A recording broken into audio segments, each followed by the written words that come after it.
look, all of us, we are constantly in conversation with ourselves, right?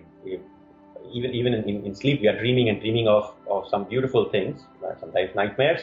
But throughout the day, you are constantly chattering to yourself. You're telling yourself things. You're analyzing the stimuli that you're getting from the external world, singing to yourself, or conversations with people.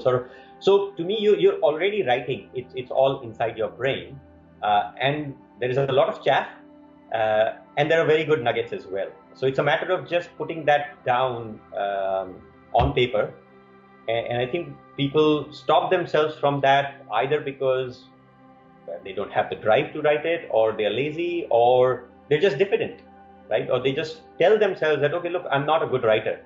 And so you've already stopped yourself because you started comparing yourself to good writers, right? And I think that's being unfair to yourself, right? You're never going to sing if you start comparing yourself to Pavarotti, right? But you will sing. You have to sing. You have to belt it out in the bathroom or in front of people to overcome your diffidence. So writing is no different.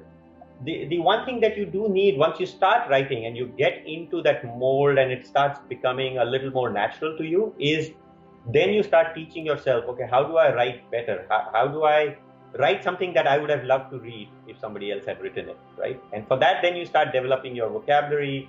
You are studying the styles of other people, other authors. What is it that makes it more attractive to you? Yeah.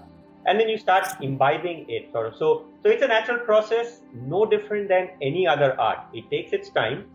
But I do believe everybody is a singer. Everybody is a writer. Everybody can dance. But you have to put some effort to it. But the first step really is overcoming that hurdle of diffidence or laziness, or even stopping yourself, right? You don't stop yourself from it.